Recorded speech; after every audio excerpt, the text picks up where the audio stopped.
नमस्कार. साम्राज्य क्रिएशन अमृतकणमध्ये आपणा सर्वांचं स्वागत आहे. परमपूज्य पांडुरंग शास्त्री आठवले यांचा व्हिडिओनंतर एक वेगळा विषय आपण रोज घेतोच आणि गुरुवारचाच भाग आपला चालू आहे.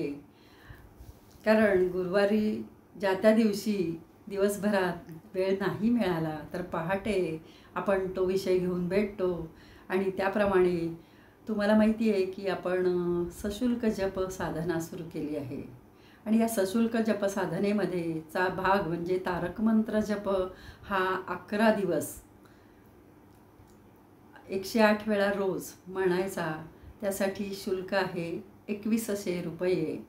आणि त्यानंतर मी आपल्याला सांगितलं की दर गुरुवारी 5 वेळा मार्तंड बावन्नी म्हणायची. असं वर्षभर म्हणजे 52 गुरुवार म्हटली तर त्याची संपूर्ण वर्षाची दक्षिणा आहे 11,000. आणि काल मनात आलं की आपण सर्वांसाठी जप करतो, सर्वांसाठी सगळं करतो, तर 5 पाठ 52 गुरुवार, तर आपणही आपली उपासना स्वतःसाठी सुरू करावी. आणि मग गुरुवार म्हणून काल केलेली उपासना आज ही मार्तंड बावन्नीनं सुरुवात करते. आणि त्यानंतर व्यक्तिविशेषमध्ये दरवेळी आपण पुरुष मंडळींना सहभागी केलं, पण यावेळची व्यक्तिविशेष आहे ती स्त्री आहे. आणि ते स्त्रीने केलेला लौकिक आणि कार्य खरोखरच कौतुकास्पद आहेच. आणि ते कार्य मला तुम्हा सर्वांपर्यंत पोचवायचे. त्या व्यक्ती म्हणजेच आपल्या सौ विनयाताई देसाई या माझ्या व्हॉट्सअप समूहावर 5 वर्ष आमची मैत्री आहे. पण कधीही मला या कार्याबद्दल माहिती नव्हतं. कारण ज्या व्यक्ती खूप मोठ्या असतात त्या कुठंही आपली प्रौढी मिरवत नाहीत. त्याचं एक उदाहरण म्हणजेच विनयाताई देसाई. तर आधी आपण मार्तंड बावन्नी पाहूया की या मार्तंड बावन्नीत म्हटलं आहे काय की या प्रत्येक ओळीत शब्दांमध्ये या दत्त महाराजांनी आणि नाना महाराजांनी जे आपल्याला ग्वाही दिली आहे की ही बावन्नी म्हटल्यानंतर काय काय घडेल. मला काल लक्षात आलं की अरेच्या ही इतक्या उशिरा का मी म्हणतीये. उदरपीडा म्हणजे जेव्हा पोटाची तक्रार आहे त्यावेळेला काय होतं, तर ह्या बावन्नीत प्रत्येक अवयवाची प्रत्येक गोष्टीची आपल्याला उकल सांगितली आहे. आणि ही उकल म्हणजे जर हे 52 गुरुवार जर हा 5 पाठ केला तर जो चाहे वो मिले आपको असं म्हटलं आहे. भगवंतांनी ग्वाही दिली आहे. जिथं ग्वाही आहे ते कार्य आपण करायचंच, कारण ते निष्ठेने करायचं आणि ते निष्ठा आहे तिथं कार्य घडणारच. श्री मार्तंड बावन्नी. श्री गुरु शरणम. जय गुरु नाना दीन दयाल, तुम भक्तों के नाथ कृपाल, स्मर्तुगामी तुम जगदाधार, अंतर्यामी सुख साकार, रूप तुम्हारा नित्य सनातन, दत्त गुरु के तुम प्रिय भूषण, तुम शांति के अथांग सागर, महिमा तेरी श्रुति अगोचर, मंगलमय प्रभु नाम तुम्हारा, जीवन का है यह उजियारा, महिमा तेरी प्रभो अपार, जो कोई गावे मिले आधार, चरण तुम्हारे प्राण हमारा, मिट जुग जुग चाहत यही सहारा, जो कोई आवे शरण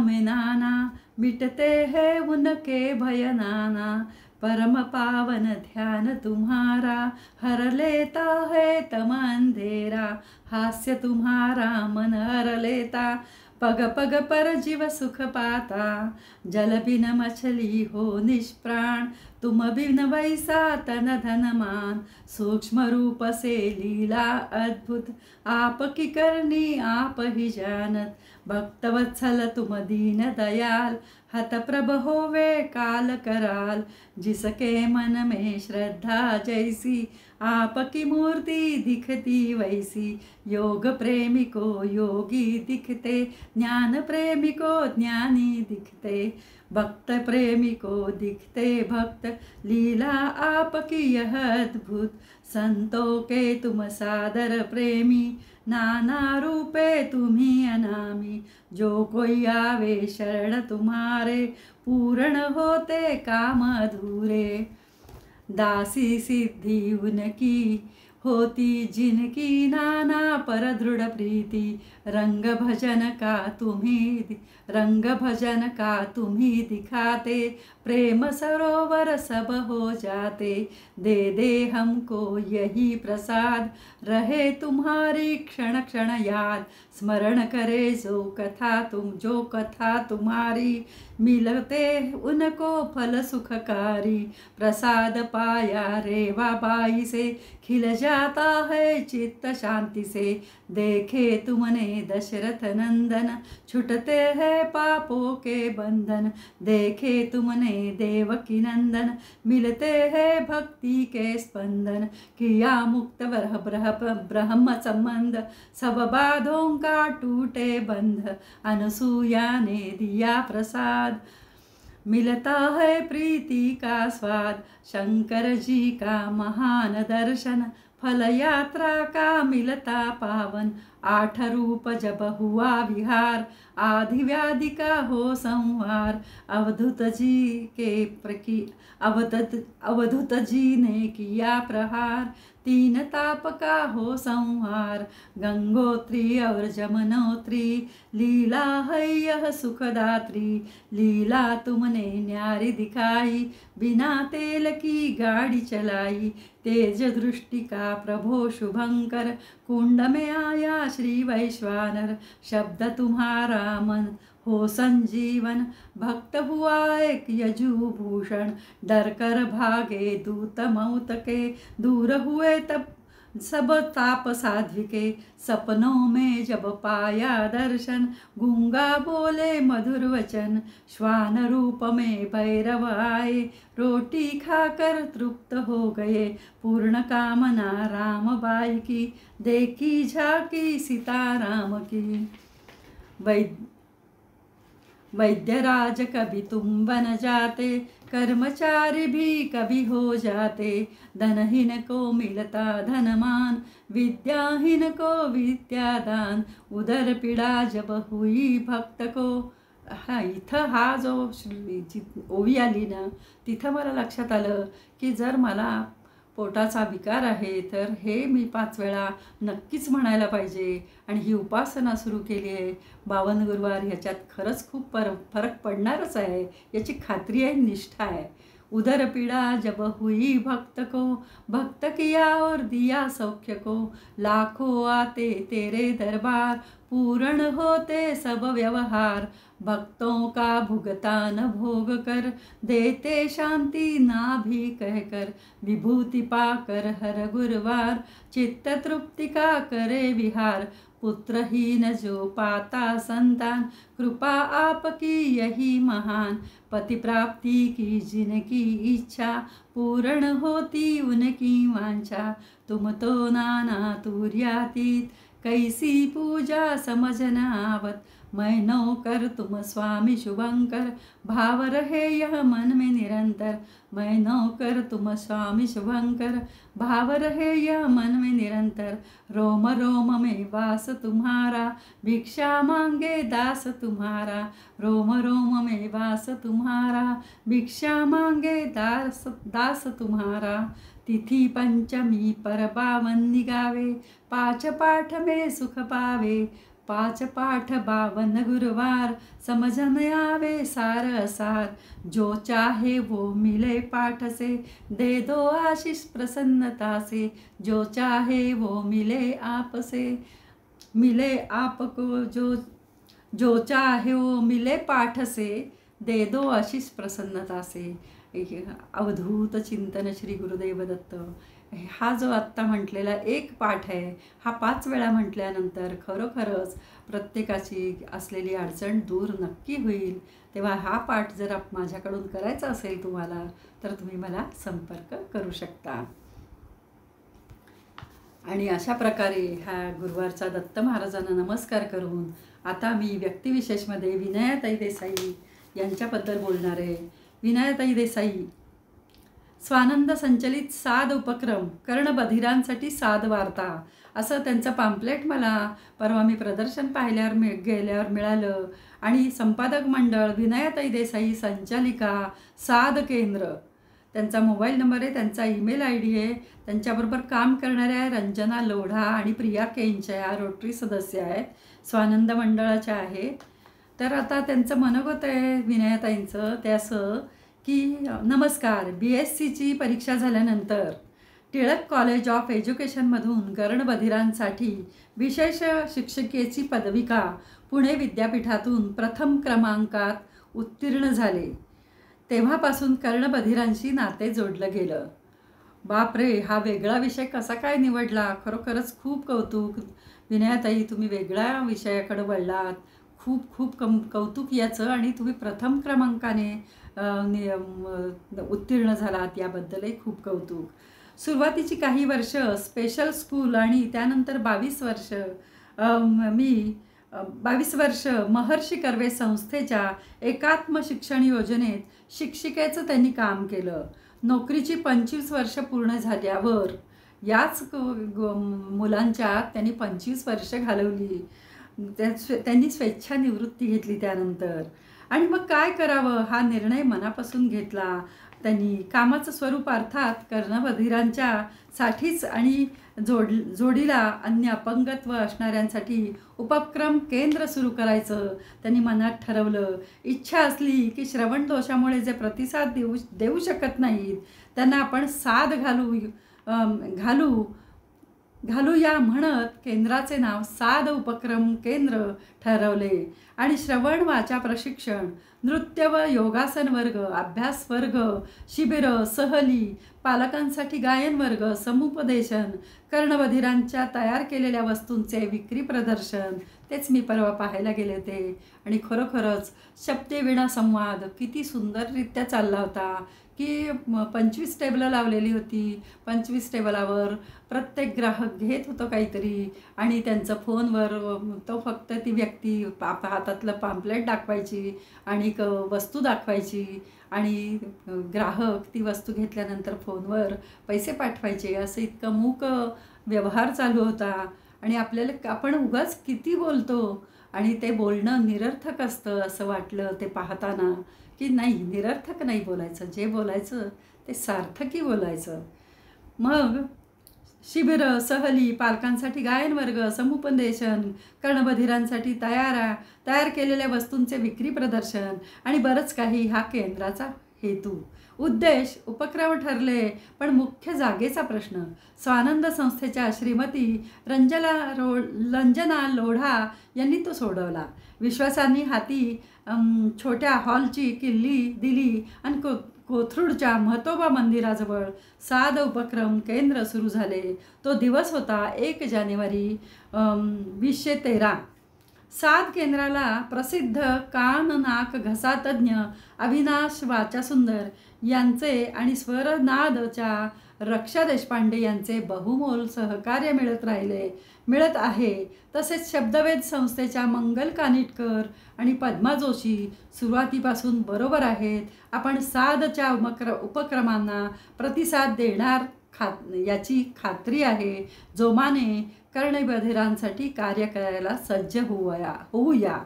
आपली विनया देसाई, साद उपक्रमाचे संचालिका. किती सुंदर कार्य हे चालू आहे. तर ह्या साद उपक्रमांचे विविध उपक्रम आहेत. श्रवण वाचा प्रशिक्षण, नृत्य व योगासन वर्ग, असं हे त्यांचं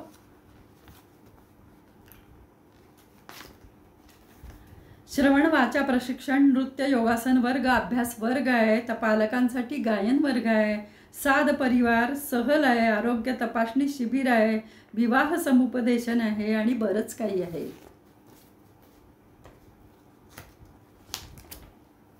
नृत्य कार्यशाळा आहे. साद केंद्रातर्फे नृत्य कार्यशाळांचे वेळोवेळी आयोजन करण्यात येते.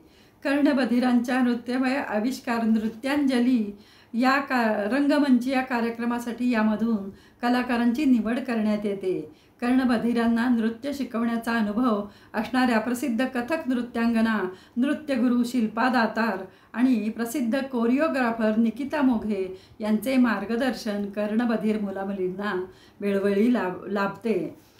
गणपतीची सजावट कार्यशाळा घेतली जाते. आपल्या घरच्या गणपतीची सजावट आपण करूया ह्या आनंददायी उपक्रम सादतर्फे दरवर्षी राबविला जातो. त्यानंतर इंग्रजी संभाषण वर्ग. कर्णबधिरांना सोपं इंग्रजी बोलता यावं अशी इच्छा होती. थोडा धाडसाचा पण वेगळा उपक्रम सुरू होता. 8-10 मुलांची बॅच छान तयार झाली. मंगल कानिटकर आणि शोभा आठवले यांनी हा छान वर्ग तयार केला. किती खरोखरच खूप कौतुक आहे विनयाताई. खरंच हे सगळं काही मला माहिती नाही आणि मला हे लोकांपर्यंत पोचवायचं आहे की एक व्यक्ती, एक साधी गृहिणी किंवा सुशिक्षित स्त्री, पण तिने वेगळी वाट निवडली आणि ती वाट चोखाळताना किती ते अनुभव येतात. आपण इतक्या चांगल्या घरातल्या सगळे अवयव सुस्थितीत असणाऱ्या मुलांना सांभाळताना किती कंटाळतो, किती रागराग करतो, किती चिडतो. पण या कर्णबधीर मुलांना समजून घेताना किती मायेने बोलावं लागतं, किती पेशन्स ठेवावे लागतात.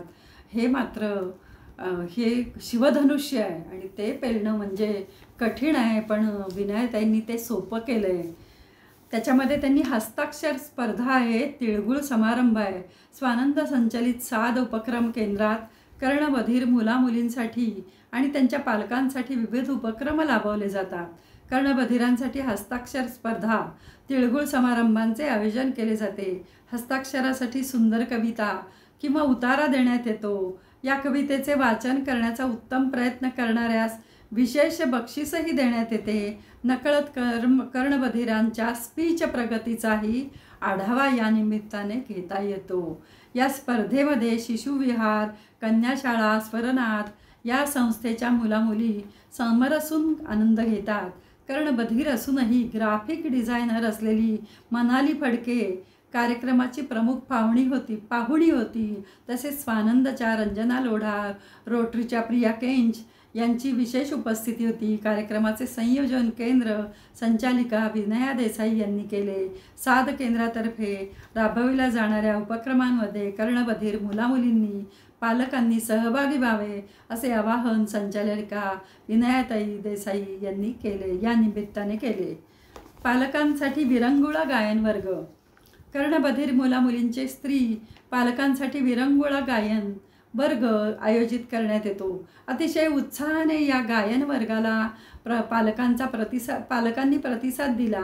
प्रसिद्ध गायिका जयश्री कुलकर्णी, चैत्राली अभ्यंकर, सुहासिनी ताई यांचे मार्गदर्शन मिळते. पालकांनी स्वानंद संस्थेत एक छोटासा गाण्याचा अतिशय आत्मविश्वासाने कार्यक्रम सादर केला. घरातील स्त्री गुणगुणली, आनंदी राहिली तर घर आनंदी राहणारच. साधचा ह्याच हेतू आहे. या गायनात वर्गाला साथ संगत करण्यासाठी विशेष व्यक्तींनाही आमंत्रण केले जाते. आणि त्यानंतर त्यांनी रास दांडियाचे आयोजन केले होते. नवरात्रीनिमित्त कर्णबधीर मुलामुलींसाठी रास दांडियाचे आयोजन केले. अनेक शाळांमध्ये सहभागी होतात. रास दांडिया प्रशिक्षण देण्यासाठी नृत्य निपुण मार्गदर्शक निमंत्रितांनाही आमंत्रण दिले जाते. किती वेगळा कार्यक्रम आहे. एक घरातला कार्यक्रम करता करता स्त्रीची दमछाक होते. आज हा कार्यक्रम करताना किती प्रकारे सामोरं जावं लागत असेल. विनयताई धन्य आहे, हॅट्स ऑफ. दरवर्षी rotary club Pune mid east याच्या सहकार्याने कर्णबधिरांनी राबवलेल्या वस्तूंचे प्रदर्शन भरवण्यात येते. पहिल्या वर्षी एकच दिवस प्रदर्शन भरवण्यात आले, पण समाजाने भरघोस प्रतिसाद दिल्याने प्रदर्शनाचा कालावधी 2-3 दिवसाचा करावा लागला. यापुढे या केंद्रातर्फे दरवर्षी ऊर्जा प्रदर्शन भरवले जाते. तेच मी परवा दिवशी ऊर्जा प्रदर्शन बघायला गेले होते आणि हा विषय मला मांडावा नक्की वाटलं मनापासून. कारण जगात काय चाललं आहे, कोण काय करतं हे आपल्याला खरोखर माहिती नसतं. कर्णबधिरांच्या आमच्या साध केंद्रात घेतल्या जाणाऱ्या अनेक उपक्रमांना रोटरीचे नेहमीच सहकार्य लाभते. रोटरीचे अध्यक्षांचे मनोगत असे आहे. Rotary club Pune mid east बरोबर काम करताना त्या सरांचं नाव आहे डॉक्टर आनंद केंज. Rotary club mid east India बरोबर काम करत असताना मागील वर्षी साध संस्थेशी संपर्क आला. साध ही संस्था कर्णबधीर मुलांसाठी कौतुकास्पद कार्य करते. यामध्ये सहभागी व्हावे असे वाटले, म्हणून मागील वर्षापासून rotary club Pune mid east यांच्या संयुक्त विद्यमाने आम्ही कर्णबधिर मुलांनी बनवलेल्या वस्तूंची विक्री करण्याकरिता सहयोग दिला. तसेच यावर्षी दिवाळीच्या आधी त्यांना वस्तूंचे प्रदर्शन व विक्रीचे आयोजन करून केले. या प्रदर्शनाला सर्वांचा उत्तम प्रतिसाद मिळाला. साध संस्थेच्या मुलांसाठी पालकांसाठी आरोग्य शिबिरांचे आयोजन करणार आहोत. साध संस्थेसाठी इतर काही आवश्यक उपक्रम करण्याचा रोटरी क्लब मिड ईस्ट व माझा स्वतःचा मानस आहे. लोभ आहेच तो वृद्धिंगत व्हावा ही शुभेच्छा व नवीन वर्षाच्या शुभेच्छा असं त्यांनी म्हटलं आहे. आनंद केंज, खरोखरच तुमच्या या प्रांजळपणाला सलाम. तसेच आगामी संकल्प साधचे आहेत. केंद्रामध्ये विशेष मुलामुलींनी बनवलेल्या वस्तूंचे कायमस्वरूपी विक्री केंद्र, संस्था माहिती केंद्र आणि विविध कार्यशाळा केंद्र हे 7च्या कायमस्वरूपी वस्तू सुरू करायचे आहे. अशा केंद्राची नितांत आवश्यकता आहे. याच वस्तू अपंगांचे कलादालनात असेल. चांगल्या कार्याचे सहकार्य हे नेहमीच चांगले मिळते. आम्ही प्रतीक्षेत आहोत. दात्यांनी जरूर संपर्क करावा. आमचा जागेचा शोध सुरू आहे असं त्यांनी आवाहन केलं आहे. आणि त्यांनी कृतज्ञताही केली. समाजातील संवेदनाशील दानशूर व्यक्ती व संस्था साध केंद्राच्या पाठीशी आहेच आणि पुढेही त्यांचे कार्य मिळत राहणार. स्वानंद संस्था, शब्दवेध भाषा विकास केंद्र, विख्यात अर्थतज्ञ वसंतराव पटवर्धन, विश्विन कॉस्ट अकाउंट्स या आणि अशा अनेकांनी साध केंद्रावर मोठा विश्वास दाखविला. स्वानंद मंडळाच्या भगिनी हा साध केंद्राचा कणा आहे. त्या कायम पाठीशी राहतील याची खात्री आहे. धन्यवाद विनयताई. खरोखरच खूप खूप हे सगळं वाचून किंवा हे सगळं मीही वाचून दुसऱ्याला सांगताना तुमच्या कार्याचा आढावा खूप मोठा आहे. आणि त्यासाठी आम्हाला आमच्या मित्रमंडळीला किंवा जे कोणी हे व्हिडिओ ऐकतील त्या सगळ्यांना माझं आवाहन आहे की साध संस्थेसाठी तुम्हाला काही करता आलं तर नक्की करा, की जेणेकरून आपल्याला एक चांगलं सत्कार्य करायचं आहे. आणि तेव्हा आपण हा सगळा विनयताईंचा आढावा पाहिला आणि त्यांना खरोखरच नमस्कार. खूप मोठं कार्य आहे आणि आपण फक्त घरातल्या कार्यातच किती कर्तव्यता मानतो आणि त्यातच रमतो. खरोखरच ताई तुमचा स्वभाव खूप चांगला आहे आणि तुम्ही खूप चांगला आहे. परवा एक सांगायची आवर्जून गोष्ट, मी आणि माझी मुलगी ऊर्जा प्रदर्शन बघायला गेलो. ताईंनी मला पाहताच मिठी मारली आणि माझ्या मुलीसमोर माझी मान इतकी उंच झाली की ताईंनी मला जवळ घेऊन माझ्या मुलीला म्हणल्या की तुझी आई म्हणजे आनंदाचं झाड आहे बरं का. आणि खरोखरच आनंदाचं झाड नव्हे, आनंदाचं वन आहे विनयाताई तुम्ही. मी फक्त झाड किंवा एखादा छोटंसं रोप असेन, पण तुमचं मात्र खूप मोठं हे मोठं वन आहे. आणि ते वन म्हणजेच साध संस्था. ते मला वाचून दाखवताना सगळ्यांना सांगताना त्याची कल्पना आली. खूप तुम्हाला धन्यवाद आणि तुमच्या पुढील कार्याला शुभेच्छा. आम्हाला जे काही करता येईल ते आम्ही करूच. तुमच्या या साध संस्थेसाठी आम्हालाही सहभागी होता आलं तर हे आमचं खूप मोठा आम्हाला त्याचा अभिमान वाटेल. श्रीराम समर्थ, श्रीराम समर्थ.